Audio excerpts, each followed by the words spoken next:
मराठीवरती आपल्या सर्वांचं स्वागत। आपण पाहत आहात बिग टीव्ही मराठी। मी तृप्ती कदम। पाहूया आजच्या ठळक घडामोडी।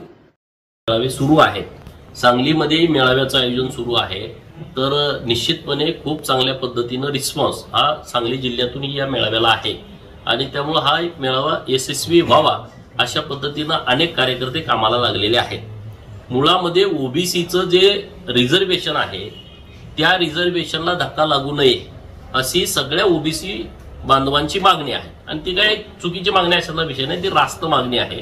ओबीसीच्या जातीची संख्या 346 महाराष्ट्रामध्ये आहे। मंडल आयोगानं जेव्हा महाराष्ट्राची यादी दिली तेव्हा 365 जातींची यादी दिली होती, पैकी 346 जाती आता आपल्या महाराष्ट्रामध्ये अस्तित्वात आहेत। 27% जे आरक्षण आहे ते आरक्षण या लोकसंख्येच्या प्रमाणात अजून अनेक जाती असे आहेत की त्यांच्यापर्यंत त्याचा लाभ पोहोचलेला नाही।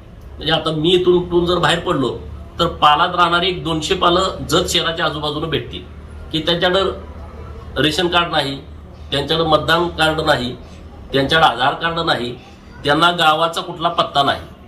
म्हणजे असे अनेक बहुसंख्य लोक आहेत। त्यामुळे आमची मागणी अशी होती की बाबा ओबीसीच्या आरक्षणाला धक्का लागू नये। राज्य सरकारचं मी विशेष अभिनंदन करेन की राज्य सरकारने ही भूमिका ठाम घेतली की ओबीसीच्या आरक्षणाला धक्का न लावता आम्ही मराठा समाजाला वेगळं आरक्षण देणार आणि तशा पद्धतीनं विशेष अधिवेशन बोलवून महाराष्ट्रातील मराठा समाजाला वेगळं 10% आरक्षण दिलेलं आहे। आणि आता आमचं म्हणणं असंच आहे की जे मराठा समाजाला वेगळं 10% आरक्षण दिलंय ते अपवादात्मक परिस्थितीत दिलेलं आहे हे सिद्ध करण्यासाठी राज्य सरकार प्रयत्न करतंय।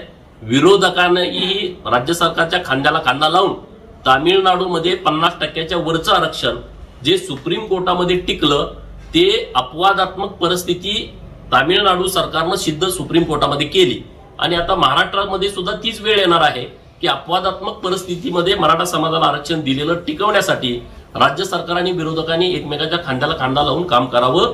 ओबीसीच्या आरक्षणाला कुठेही कसलाही धक्का लागू नये।